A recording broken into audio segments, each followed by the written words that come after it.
Hello दोस्तों, आप सब कैसे हो? उम्मीद करता हूँ आप सभी अच्छे होंगे, जहाँ भी होंगे। चलिए हम लोग स्टार्ट करते हैं जो हमारी क्लासेस चल रही हैं आर्ट एंड कल्चर की, जिसको आप लोग हिंदी में कला एवं संस्कृति के नाम से भी जानते होंगे। इसकी क्लास नंबर 14 है।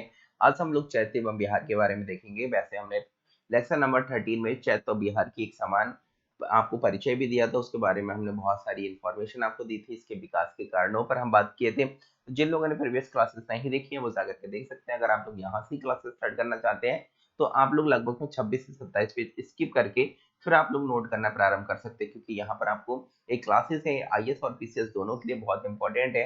और यहाँ पर आपको पीटी मेंस दोनों के लिए प्रिपेयर कराया जाता है। मेंस के आंसर राइटिंग कराई जाती है और प्रॉपर नोट्स बनवाए जाते हैं। आपको सेल्फ नोट्स बनवाए जाते हैं जो कि पीटी और मेंस दोनों के लिए इंपॉर्टेंट है। ओके, ये सारी क्लासेस हिंदी में चल रही हैं, तो आप लोग अगर वीडियो को अभी तक लाइक नहीं किए हैं लाइक कर दें। ओके, देखिए प्रीवियस जो लास्ट डे के जो मैसेज हैं वही हमने यहाँ न्यू मैसेज ऐड नहीं किए हैं, तो आप लोग ये देख सकते हैं। देखिए यहाँ पर आपको देखिए जैसे अमित मौर्य हैं, इन्होंने अपने आप, हमने कुछ भी नहीं बोला था, फिर भी इन्होंने हमारा जो यूट्यूब चैनल है, अपना जो क्लब है, उस क्लब को अपने इंस्टाग्राम चैनल पर लगाया है। आप लोग बहुत ज्यादा सपोर्ट करते हैं, तो इस तरह से बहुत ज्यादा अच्छा लगता है। और सभी लोगों के लिए, जितने भी क्लब मेंबर है उन सभी को दिल से धन्यवाद बोलना चाहते हैं कि आप लोग इतना ज्यादा सपोर्ट करते हैं। इसी तरह से अपना सपोर्ट बनाए रखें। आप लोगों के लिए बहुत कुछ हम लोग लेकर के आते रहते हैं। देखिए यहाँ पर जो फ्री ऑफ कॉस्ट हम 3 बैचेस आप लोगों के लिए लेकर के आ रहे हैं इस बार 27 जून से। आप लोग इसमें पार्टिसिपेट कर सकते हैं। यहाँ पर एक यूपी पीसीएस, एक बिहार पीसीएस और एक यूपीएससी यानी कि पीटी और मेंस दोनों के लिए यहाँ पर आप लोगों के लिए प्रिपेयर कराया जाएगा। इसकी अधिक जानकारी आपको जल्द ही मिल जाएगी। वैसे इस अगर आप लोग इस प्रोग्राम में पार्टिसिपेट करना चाहते हैं तो इसकी डेडिकेटेड वीडियो है वो हमारे यूट्यूब चैनल पे मिल जाएगी। अधिक जानकारी के लिए आप लोग हमारे व्हाट्सएप नंबर पर भी कांटेक्ट कर सकते हैं, या फिर हमारे यूट्यूब चैनल पर जाकर के सेम थंबनेल इसी तरह से लगा हुआ होगा, जाकर के वो वीडियो देख लीजिए। और आपको डिस्क्रिप्शन बॉक्स में भी उसका लिंक मिल जाएगा। यहाँ पर देखिए ये सारी क्लासेस इस तरह से आप लोगों के लिए कराई जाएंगी। कितने घंटे की कौन कौन सी क्लासेस चलेगी। देखिए जो हमारी ऐप है, जिन लोगों ने इंस्टॉल नहीं की है वो इंस्टॉल कर लें। लेकिन अभी देखिए अभी 4-5 दिन पहले ही हमारे सब्सक्रिप्शन है, सर्वर चार्ज होता है, वो हम लोग को पे करना पड़ता है। तो सर्वर है वो हमारा एक्सपायर हो गया है, मतलब उसको दोबारा से हमको पे करना है 22,000 रुपए। तो अभी हम इलाहाबाद जाएंगे, फिर अपनी टीम से डिस्कशन करेंगे कि इस बार ऐप पर हम कोई भी क्लासेस नहीं देने वाले हैं। क्या हम सर्वर चार्ज पे करें या ना करें? अगर देखिए सभी लोग सहमत होते हैं तो सर्वर चार्ज पे कर दिया जाएगा, क्योंकि 22,000 अमाउंट हम लोग के लिए अभी बहुत है, क्योंकि इस बार हमने कोई भी एडमिशन नहीं लिया है कई महीनों से। तो आप लोग देख सकते हैं सेकंड फाउंडेशन बैच है यहाँ पर, और जो अचीवर बैच है इसकी जो क्लासेस हैं वो अभी यूट्यूब पर हो रही हैं। ओके, और साथ में आप लोग देख सकते हैं कि यहाँ पर आर्ट एंड कल्चर और कुछ सब्जेक्ट आप लोगों के बचे हुए वो यहाँ पर ही पूरे करा दिए जाएंगे। और जितनी भी प्रीवियस क्लासेस हैं, जैसे अभी जब मैराथन क्लास लिए थे तो इकोनॉमिक्स आप लोगों के लिए बहुत अच्छा लगा था, तो इकोनॉमिक्स की क्लासेस बहुत ज्यादा आप लोगों ने परचेज की थी। तो जिन लोगों ने अभी रिसेंटली ये क्लासेस परचेज की उन लोगों को परेशान नहीं होना है। आप लोगों के लिए कंटेंट कहीं ना कहीं सेंड कर दिया जाएगा। और अगर आप लोग लाइव क्लासेस भी चाहते हैं तो आपकी एक्स्ट्रा क्लासेस स्टार्ट करके आपको लाइव क्लासेस के थ्रू पूरा इकोनॉमिक्स आपको 1 महीने के अंदर पढ़ा दिया जाएगा। जैसा आप लोग चाहते हैं वैसा आप लोग बता दीजिएगा, आपकी पूरी तरह से मदद की जाएगी। ओके, देखिए यहाँ पर जो हमारा चैनल है क्लब आई स्टूडेंट, आप लोग यूट्यूब पर सर्च करेंगे तो यहाँ पर प्लेलिस्ट वाले सेक्शन पे जाएंगे तो यहाँ पर एक आपको ऑप्शन मिलेगा achiever batch for IAS and PCS. देखिए तो यहाँ पर ही आपको सभी आर्ट एंड कल्चर की क्लासेस, जितनी भी नेक्स्ट क्लासेस यहाँ पर सेकंड फाउंडेशन बैच और अचीवर बैच के स्टूडेंट हैं उन लोगों को यहाँ पर ही मिल जाया करेंगे। अभी जो फ्री ऑफ कॉस्ट हमारे बैच स्टार्ट हो रहे हैं उनकी अलग से प्लेलिस्ट बनेंगी, तो आप लोग कंफ्यूज मत होइए, अभी हमने क्लासेस स्टार्ट नहीं किए। चलिए हम लोग देख लेते हैं प्रीवियस लेक्चर में हम लोग क्या क्या देख चुके हैं। तो देखिए प्रीवियस लेक्चर में हम लोग देखे थे चैत्य एवं बिहार के बारे में। तो देखिए हम आपको बताए थे जो चैत्य होता है वो पूजार्थक संरचना होती है, मतलब पूजा के उद्देश्य से इस संरचना का निर्माण किया जाता है। यहाँ पर जाकर के पूजा अर्चना एक तरह से ध्यान मंथन किया जाता है। और बिहार एक ऐसी संरचना होती है जिसका उपयोग आवास के रूप में यानी कि रहने के रूप में किया जाता है। तो ये आवासीय संरचना आपको देखने को मिलेगी।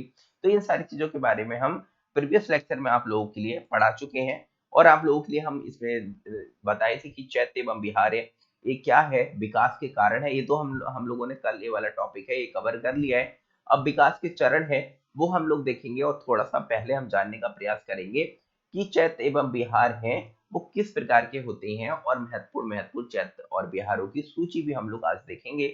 ओके, और ये सारी चीजें हम देखते हुए आगे बढ़ेंगे। ओके, तो देखिए जैसे विकास के कारणों पर हम बात किए थे, तो हमारे यहाँ इसके पीछे धार्मिक, राजनीतिक, आर्थिक, सामाजिक ये सभी कारण आप लोगों के लिए देखने को मिलेंगे।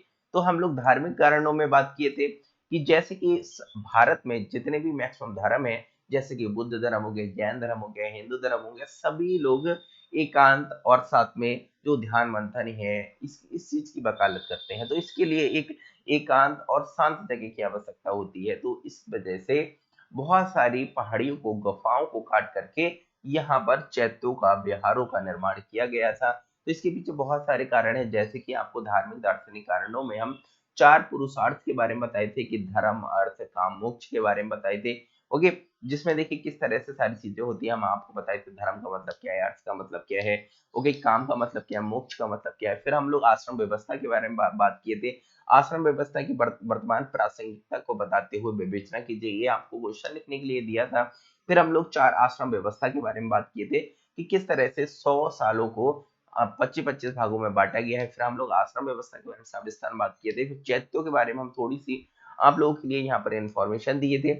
ओके, इस तरह से हम लोग ये सारी चीजें देख चुके हैं। तो जिन लोगों ने लास्ट लेक्चर नहीं देखा है वो लोग जाकर के देख सकते हैं। अभी हम लोग आते हैं अपने मेन टॉपिक के ऊपर। ओके, एक सेकंड आप लोग रुकिएगा, इसको थोड़ा सा बंद कर दें जिससे बैटरी है वो थोड़ा सा कम जाएगा, क्योंकि लाइट कभी भी चली जाती है।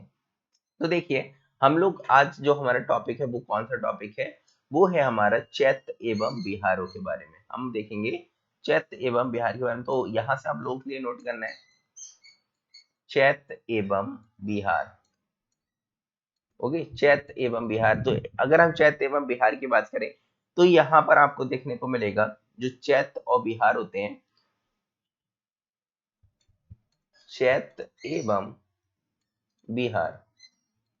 ओके, यहाँ से आप लोगों को सभी को नोट करना है।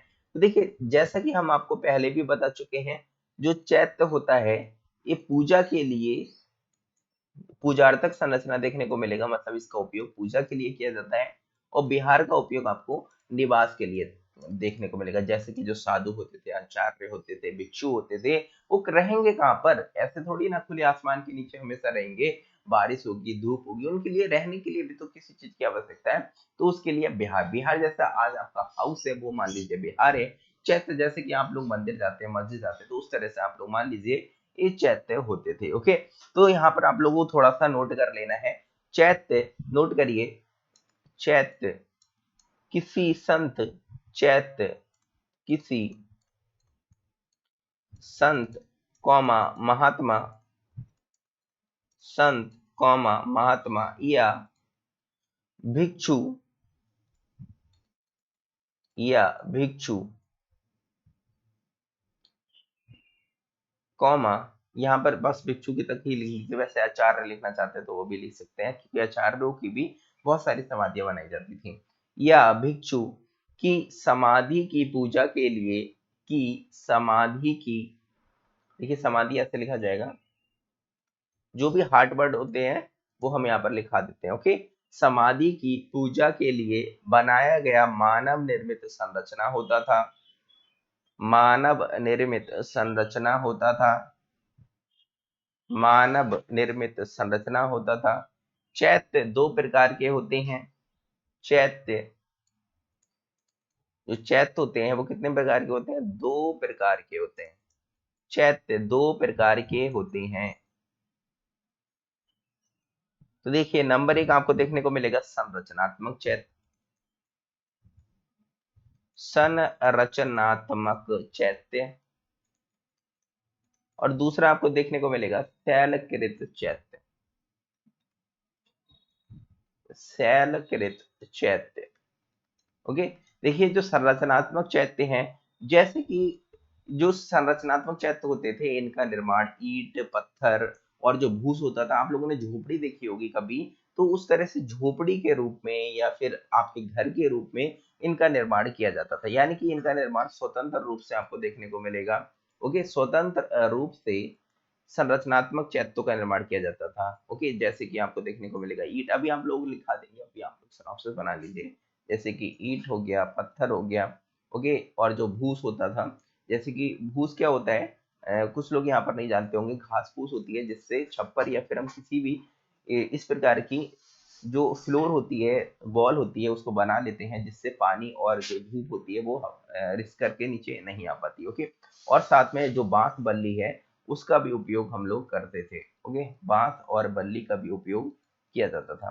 तो इस तरह से शैलकृत चैत्यों का निर्माण किया जाता था। और इधर आपको देखने को मिलेगा कि जो सॉरी संरचनात्मक चैत्यों का निर्माण किया जाता था। और शैलकृत चैत्य क्या होते थे, जैसे कि आपको लास्ट लेक्चर में हम आपको पढ़ाए थे कि जो चट्टाने होती थी, पर्वत होते थे, पहाड़ियां होती थी, इनको काट करके इस तरह से निर्माण किया जाता था। और देखिए यहाँ पर बहुसंख्यक स्तंभों का भी उपयोग किया जाता था।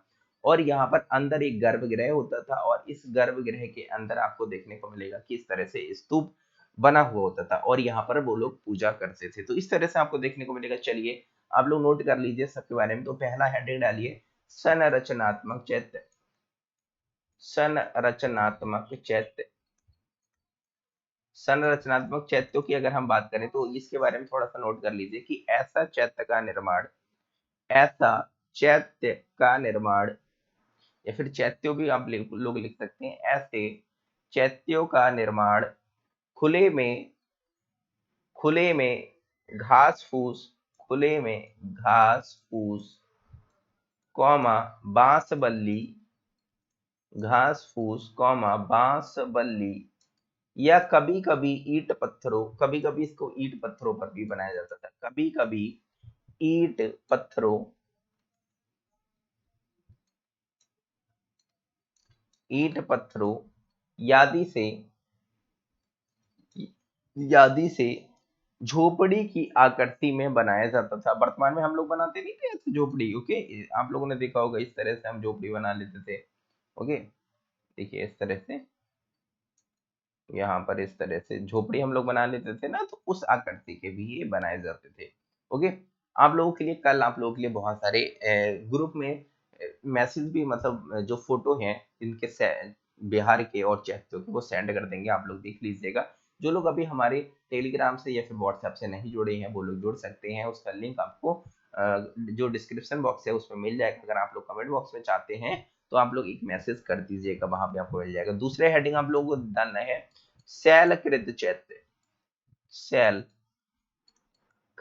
चैत्य मतलब जिनका निर्माण शैलों को काट करके किया जाता था उनको बोलते हैं शैलकृत चैत्य, या फिर इसको बोलते हैं रॉक कट चैत्य के नाम से भी जानते हैं।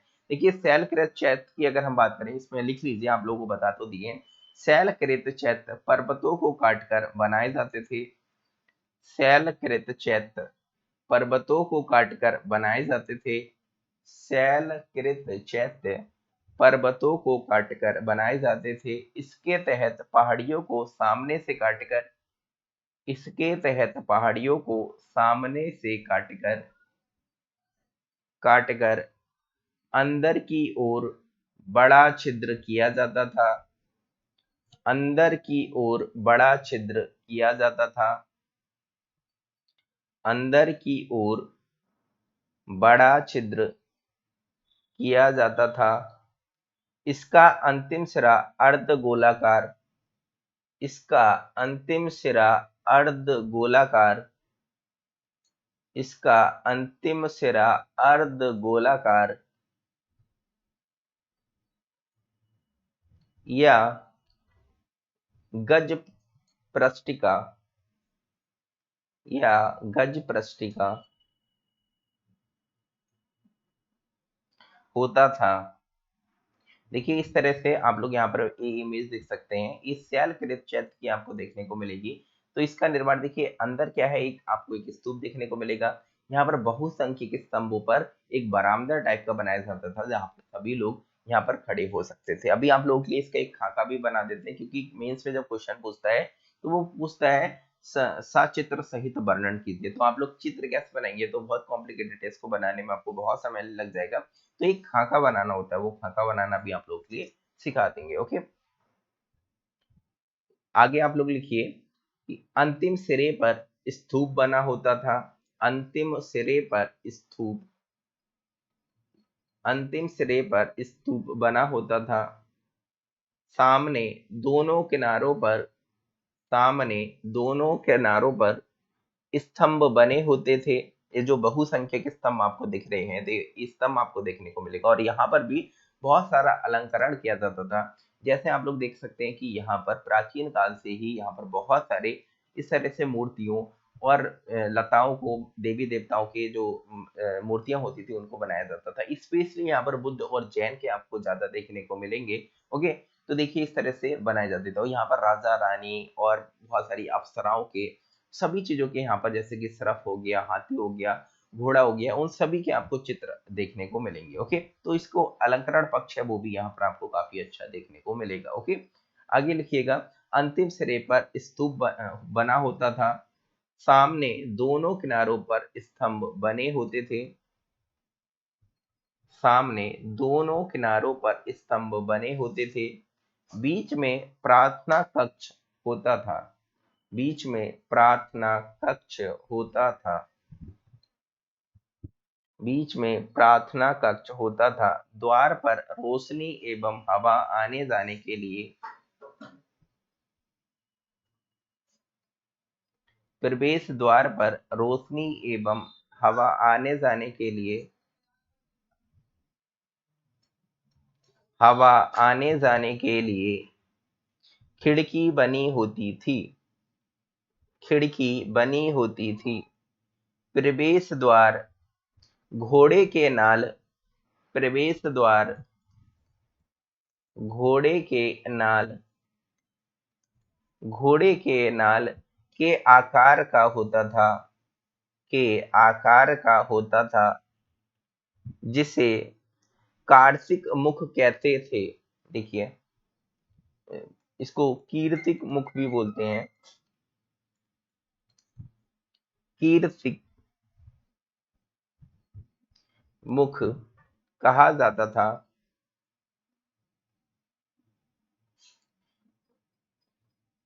देखिए इस तरह से संरचना बनी होती थी, आप लोगों के लिए बना देते हैं। ओके, देखिए इस तरह से ये मानते हैं पहाड़ी, इसको अंदर तक इस तरह से काटा जाता था। ओके, इस तरह से काट के बनाया जाता था। अब देखिए अंदर इसको किस तरह से बनाया जाता था, इस तरह से अर्ध चंद्राकार इस तरह से बनाया जाता था। देखिए थोड़ा सा छोटा कर देते हैं, कुछ ज्यादा ही लंबा हो गया। यहाँ पर कलर भी चेंज कर देते हैं, व्हाइट कलर से बनाते हैं, थोड़ा सा अच्छा लगेगा। देखिए इस तरह से अंदर से काट करके इसको बनाया जाता था। मानते हैं पहाड़ी है, अंदर इसको अर्ध चंद्राकार इस तरह से बनाया जाता था। और यहाँ पर ही एक स्तूप होता था जो अभी हम आपको दिखाए। ये क्या है, इस तरह से यहाँ पर स्तूप बनाया जाता था।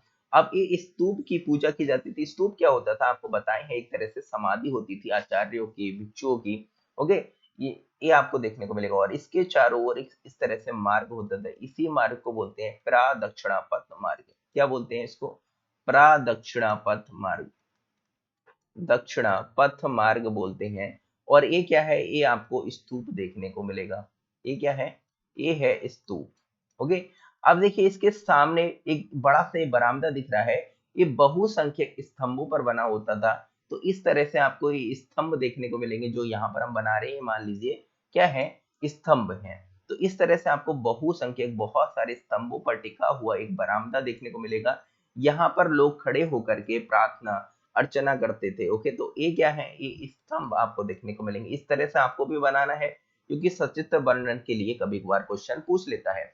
और यहाँ पर आपको हवा आने जाने के लिए, देखिए यहाँ पर जो सामने का जो भाग होता था, यहाँ पर खिड़कियां भी बनी होती थी। तो इस तरह से आपको खिड़की वाली संरचना भी देखने को मिलेगी। तो खिड़की भी आप लोग इस तरह से यहाँ पर बना लीजिए। ओके, क्योंकि यहाँ पर एक काफी अंदर होता था, तो ऑक्सीजन की कमी ना हो और प्रकाश है वो पर्याप्त मात्रा में आता रहे, तो वो आपको देखने को मिलेगा। और इसी तरह से यहाँ पर एक एक क्या होता था, प्रवेश द्वार होता था, मतलब आने जाने का रास्ता होता था। ये आपको प्रवेश द्वार देखने को मिलेगा। प्रवेश द्वार आपको देखने को मिलेगा। ओके, ये क्या है, एक खिड़की है, लिख लीजिए, एक खिड़की आपको देखने को मिलेगा। अब जो जो ये प्रवेश द्वार होता था, एक किस रूप में होता था, घोड़े के नाल के रूप में होता था। किस तरह से दिखता है, तो इसका भी एक इमेज आप लोग छोटा सा बना लीजिए। देखिए एक कुछ इस तरह से आपको देखने को मिलेगा। कुछ इस तरह से आपको देखने को मिलेगा। इसका देखिए मुंह इस तरह से बना होता था, घोड़े के नाल के रूप में आपको देखने को मिलेगा। ओके, कुछ इस तरह से संरचना बनी होती थी।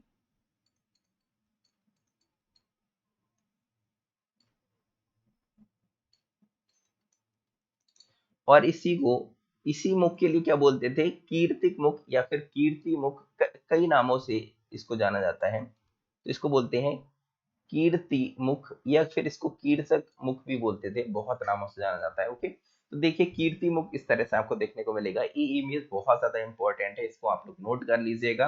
ओके, ये नीचे लिख लीजिएगा अगर अगर लिखना चाहते हैं। ये चित्र किसका है,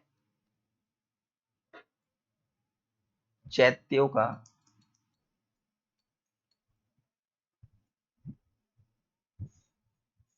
ये जो चित्र आपको देखने को मिलेगा, ये चैत्य का आपको देखने को मिलेगा। यहाँ पर विभिन्न जो मनुष्य होते थे वो जाकर के पूजा करते थे इस तरह से। ओके, तो महत्वपूर्ण चैत्यों के बारे में एक सूची बना लीजिए यहाँ पर। कुछ महत्वपूर्ण चैत्यों की सूची, कुछ महत्वपूर्ण महत्वपूर्ण चैत्यों की सूची। हम ये भी तो देख लेते हैं कि कहाँ कहाँ पर इंपॉर्टेंट चैत्य हैं। अगर आप लोग इमेज ना बना पाए हो तो आप लोग एक स्क्रीनशॉट ले लीजिए। ओके, तो देखिए यहाँ पर आपको देखने को मिलेगा भारत के प्रमुख चैत्य निम्न हैं। भारत के कुछ प्रमुख चैत्य निम्न हैं। इसमें आपको एक देखने को मिलेगा, देखिए ये महाराष्ट्र में इसका संकेंद्रण आपको बहुत ज्यादा देखने को मिलेगा। हम बताए थे उधर महाराष्ट्र, उड़ीसा, कुछ जगह पर आपको ज्यादा देखने को मिलेगा और साथ में बिहार में भी। तो जैसे कि भाजा, थोड़ा सा इधर लिख देते हैं जिससे देखिए एक आपको देखने को मिलेगा भाजा, कौमा बेडसा, कौमा जूननार एवं कारले। ये देखिए ये आपको ये पहाड़ियां, ये पहाड़ियों पर बने हुए आपको देखने को मिलेंगे। ओके, ये पूना के जिले में, कहां पर है, पूना जिले में है। ये सारे बने हुए कहां पर हैं, चैत्र। ये सभी चैत्र पूना के, जो पूना जिला है वहां पर आपको देखने को मिलेंगे। और साथ में दूसरा आपको देखने को मिलेगा कोणार्णे। ओके, देखिए ये मूवी भी बनी है ना कोणार्णे पर, वही वाला आपको देखने को मिलेगा। ये कोलाबा जिले में है। ये कहां पर आपको देखने को मिलेगा, कोलाबा जिला है, वहां पर आपको देखने को मिलेगा। और ये भी महाराष्ट्र में है। और तीसरा है वो आपको नासिक चैत्र देखने को मिलेगा। ये काफी इंपॉर्टेंट है नासिक चैत्र। वैसे तो ये लिखा रहे हैं सभी बहुत इंपॉर्टेंट है। नासिक चैत्य आपको देखने को मिलेगा। ये भी, ये कहाँ पर है, इसके नाम से ही समझ में आ रहा है भाई, ये नासिक जिले में आपको देखने को मिलेगा। किस जिले में है, ये नासिक जिले में आपको देखने को मिलेगा। इसी तरह से आपको देखने को मिलेगा कि यहाँ पर एक पीतल खोरा, पीतल खोरा का चैत्य, और अजंता एवं एरोला की जो गुफाएं हैं वहां पर भी चैत्य बने हुए हैं। अजंता, कौमा एरोला,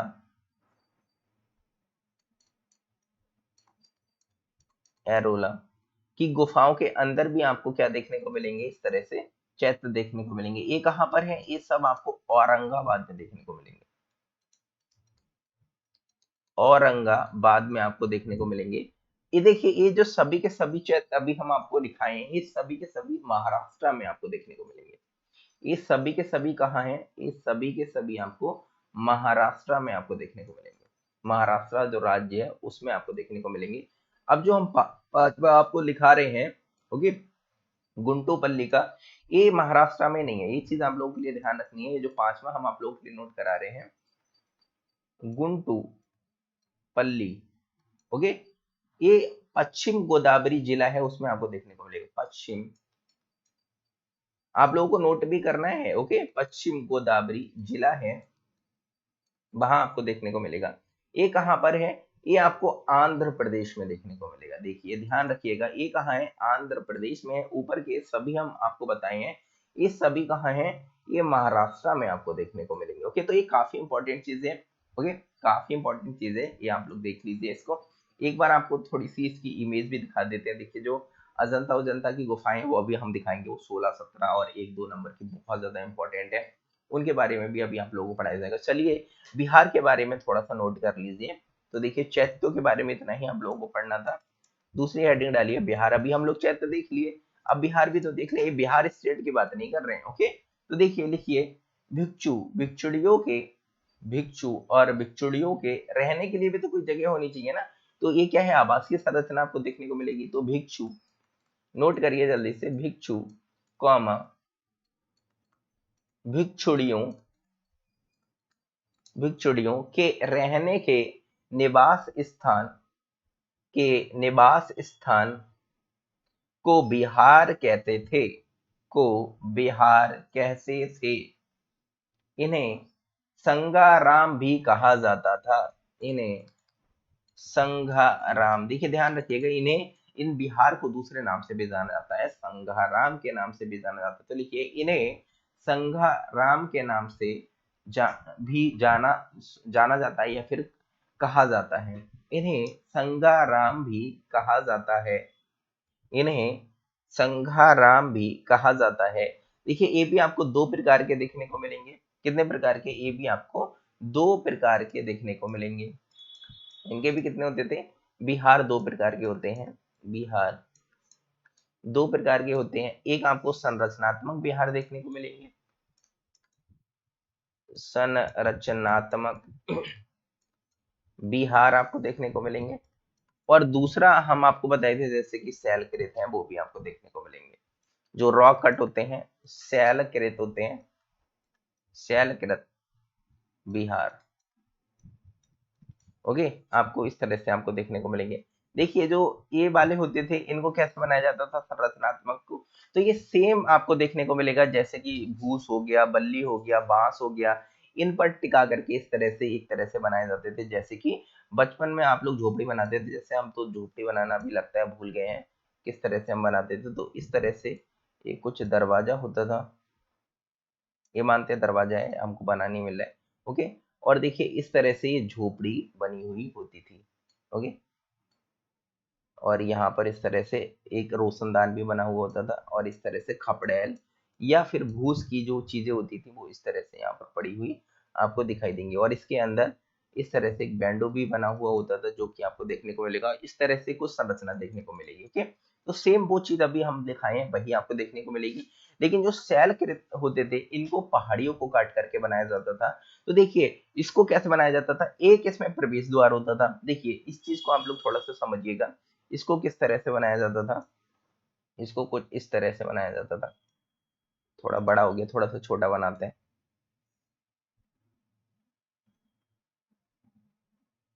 ओके,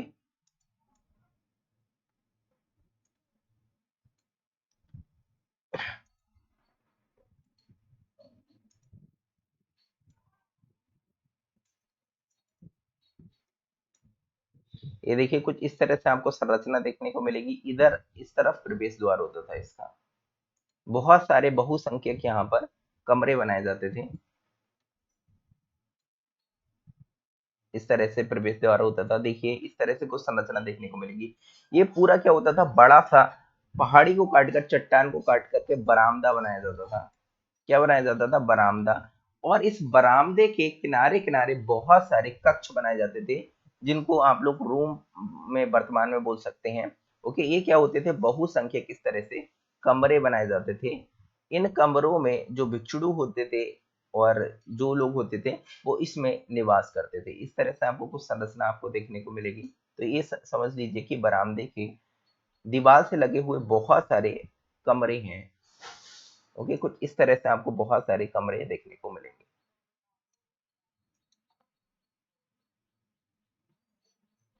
इस तरह से आपको बहुत सारे कमरे देखने को मिलेंगे।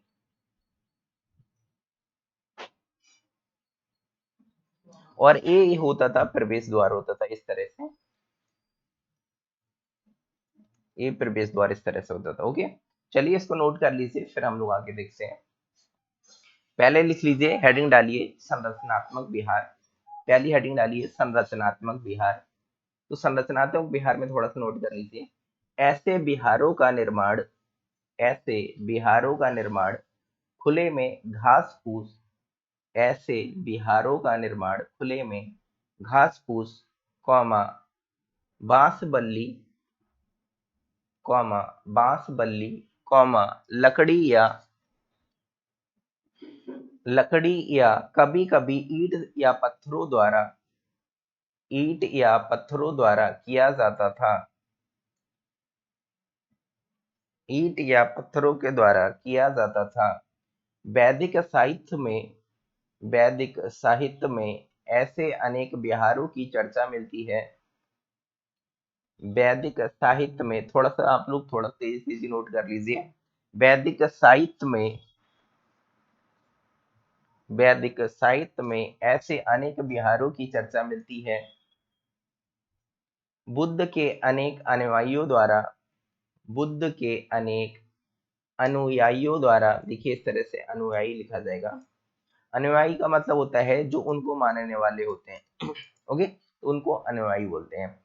अनु अनुयायियों के द्वारा द्वारा बौद्ध धर्म को ऐसे अनेक विहार दान में दिए गए।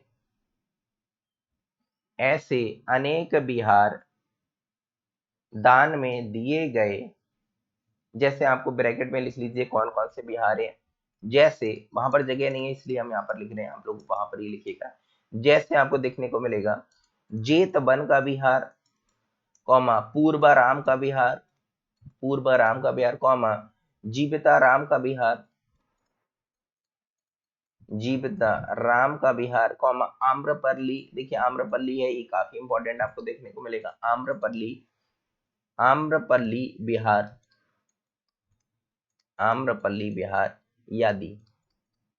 ओके, ये बहुत महत्वपूर्ण है जो आपको देखने को मिलेंगे। ओके, इनकी लोकेशन आप लोग देखना चाहें तो आप लोग एक बार जा करके देख सकते हैं, मतलब इनकी इमेज देखना चाहें तो देख सकते हैं।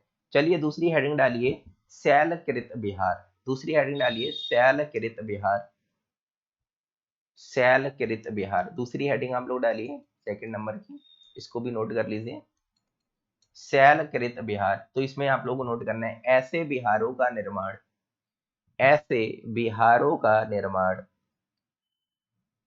चैत्यों के निकट पर्वतों को काटकर किया जाता था। इसमें पहाड़ी को काटकर एक बरामदा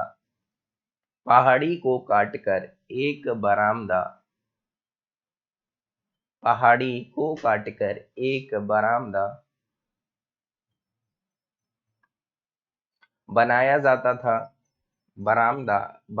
जाता था। तथा उसके चारों तरफ छोटे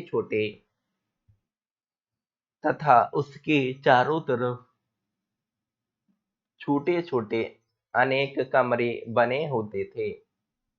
उसके चारों तरफ अनेक छोटे छोटे कमरे बने होते थे। अनेक छोटे छोटे कमरे बने होते थे, ये आपको देखने को मिलेगा। ओके, देखिए नेक्स्ट लेक्चर आप लोगों को कल प्रोवाइड करा देंगे, क्योंकि अभी हमें थोड़ा सा, आज हमारे दीदी के बच्चे का बर्थडे है और हम फर्स्ट टाइम यहाँ पर अटेंड करने जा रहे हैं, क्योंकि वो 3-4 साल का हो गया है और हम अभी तक वहाँ पर नहीं जा पाए थे।